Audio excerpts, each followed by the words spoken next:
ಗಂಡ, ಹೆಂಡತಿ, ಮಕ್ಕಳು, ನಿಮ್ಮ ಅತ್ತೆ, ಮಾವ, ಮನೆಯ ಯಾವುದೇ ಸದಸ್ಯರು ನಿಮ್ಮ ಮಾತನ್ನು ಕೇಳಬೇಕು, ಸನ್ಮಾರ್ಗದಲ್ಲಿ ನಡೆಯಬೇಕು ಎಂದರೆ ಊಟಕ್ಕೆ ಈ ಒಂದು ವಸ್ತು ಬೆರೆಸಿಕೊಡಿ. ಈಗಿನ ಕಾಲದಲ್ಲಿ ಪ್ರತಿ ಮನೆಯಲ್ಲೂ ಈ ಸಮಸ್ಯೆ ಇದ್ದೇ ಇದೆ. ಗಂಡ ಹೆಂಡತಿ ಮಾತನ್ನು ಕೇಳುವುದಿಲ್ಲ, ಹೆಂಡತಿ ಗಂಡನ ಮಾತನ್ನು, ಮಕ್ಕಳು ಹೆತ್ತವರ ಮಾತನ್ನು, ಸೊಸೆ ಅತ್ತೆಯ ಮಾತನ್ನು, ಹೀಗೆ ಮನೆಯ ಸದಸ್ಯರು ಒಬ್ಬರಿಗೊಬ್ಬರ ಮಾತನ್ನು ಕೇಳದೆ ನಿತ್ಯ ಕಲಹ, ಮನಸ್ತಾಪಗಳು ಹೆಚ್ಚಾಗಿ ನೆಮ್ಮದಿ ಇಲ್ಲದ ಜೀವನ ನಡೆಸುತ್ತಿದ್ದಾರೆ.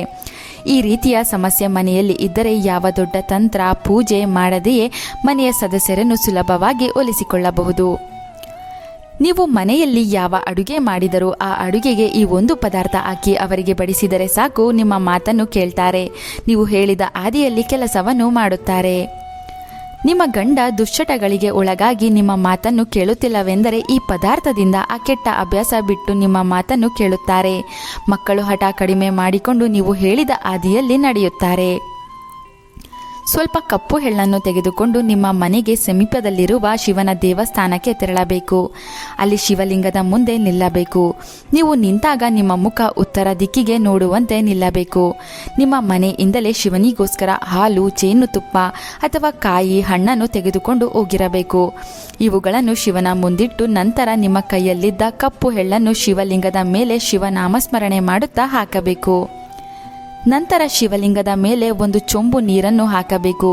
ಶಿವಲಿಂಗದ ಮೇಲಿರುವ ಕಪ್ಪು ಎಳ್ಳಿನಲ್ಲಿ 2 ಅಥವಾ 3 ಕಪ್ಪು ಎಳ್ಳನ್ನು ಕೈನಲ್ಲಿ ತೆಗೆದುಕೊಂಡು ಹೀಗೆ ಶಿವನಿಗೆ ಭಕ್ತಿಯಿಂದ ಕೇಳಿಕೊಳ್ಳಬೇಕು. ಭಕ್ತರ ಕಷ್ಟ ನೀಗಿಸುವ ಮಹಾಶಿವನೇ, ಈ ಕಪ್ಪು ಎಳ್ಳನ್ನು ನಾನು ನನ್ನ ಕುಟುಂಬಕ್ಕೋಸ್ಕರ ಒಂದು ಔಷಧಿಯಾಗಿ ಭಾವಿಸಿ ತೆಗೆದುಕೊಂಡು ಹೋಗುತ್ತಿದ್ದೇನೆ. ಇದರಿಂದ ಸದಾ ನನ್ನ ಮನೆ, ನನ್ನ ಕುಟುಂಬ ಸಂತೋಷದಿಂದ ಇರಬೇಕು. ಯಾರು ನಿಮ್ಮ ಮಾತನ್ನು ಕೇಳಬೇಕು ಎಂದು ಶಿವನ ಬಳಿ ಬಂದಿರುತ್ತೀರೋ ಅವರ ಹೆಸರನ್ನು ಹೇಳುತ್ತಾ ಅವರನ್ನು ಒಳ್ಳೆಯ ದಾರಿಯಲ್ಲಿ ನಡೆಸು ಎಂದು ಶಿವನಿಗೆ ಕೇಳುತ್ತಾ ಆ 2 ಅಥವಾ 3 ಕಪ್ಪು ಎಳ್ಳನ್ನು ತೆಗೆದುಕೊಂಡು ಮನೆಗೆ ಬರಬೇಕು. ಮನೆಗೆ ಬಂದ ಮೇಲೆ ನೀವು ಅಂದಿನ ದಿನ ಯಾವ ಅಡುಗೆ ಮಾಡುವಿರೋ, ಉದಾಹರಣೆಗೆ ಮಧ್ಯಾಹ್ನದ ಊಟ ಆಗಿರಬಹುದು, ರಾತ್ರಿ ಊಟ ಆಗಿರಬಹುದು, ಆ ವ್ಯಕ್ತಿ ಸೇವಿಸುವ ಟೀ, ಕಾಫಿಯಲ್ಲಾಗಿರಬಹುದು, ಯಾವುದರಲ್ಲಾದರೂ ಸರಿ ಶಿವನ ಬಳಿ ಪಡೆದು ಬಂದ ಆ ಕಪ್ಪು ಎಳ್ಳನ್ನು ಬೆರೆಸಿ ಸೇವಿಸಲು ಕೊಡಬೇಕು. ಶಿವನ ಹೆಸರನ್ನು ಹೇಳುತ್ತಾ ಆ ಕಪ್ಪು ಎಳ್ಳಿನ ಕಾಳುಗಳನ್ನು ಆಹಾರದಲ್ಲಿ ಬೆರೆಸಬೇಕು. ಪ್ರತಿ ಶನಿವಾರ ಈ ಕೆಲಸ ಮಾಡುತ್ತಾ ಬಂದರೆ ಕೆಲವೇ ದಿನಗಳಲ್ಲಿ ನಿಮ್ಮ ಮನೆಯಲ್ಲಿ ಬದಲಾವಣೆ ಉಂಟಾಗುತ್ತದೆ.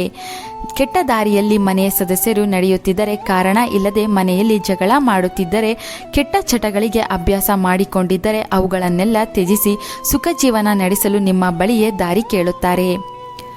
ಇನ್ನು 2ನೆಯ ಪರಿಹಾರ, ನಮ್ಮ ಕುಟುಂಬದಲ್ಲಿ ಪಿತೃದೋಷ ಅಥವಾ ಪಿತೃಗಳ ಶಾಪ ಇತ್ತು ಎಂದರೆ ಮನೆಯಲ್ಲಿ ಸದಾ ಅನಾರೋಗ್ಯ, ಜಗಳ, ಸಂಸಾರದ ದಿಕ್ಕು ಎತ್ತ ಸಾಗುತ್ತಿದೆ ಎಂದು ತಿಳಿಯುವುದೇ ಇಲ್ಲ.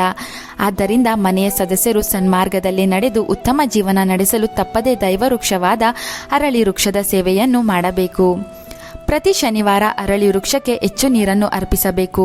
ನೀವು ಅರ್ಪಿಸುವ ನೀರಿನಲ್ಲಿ ಸ್ವಲ್ಪ ಹಸುವಿನ ಹಾಲನ್ನು ಬೆರೆಸಿ ಶ್ರೀ ವಿಷ್ಣು, ಮಹಾಶಿವ ಹಾಗೂ ಲಕ್ಷ್ಮೀದೇವಿಯ ಪ್ರಾರ್ಥನೆ ಮಾಡಿಕೊಳ್ಳಬೇಕು.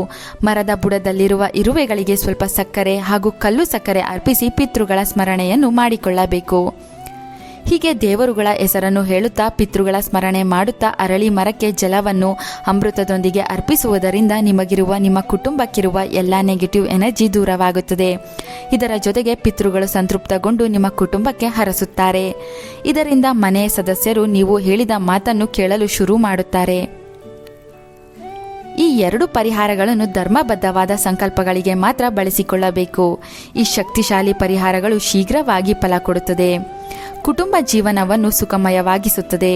ಈ ರೀತಿಯ ಎಷ್ಟೋ ನೀವು ತಿಳಿಯದ ವಿಷಯಗಳನ್ನು ನೋಡಲು ತಪ್ಪದೇ ನಮ್ಮ Chandana Loka YouTube channel, Facebook, Instagram ಖಾತೆಗಳನ್ನು ಫಾಲೋ ಮಾಡಿ. Thank you.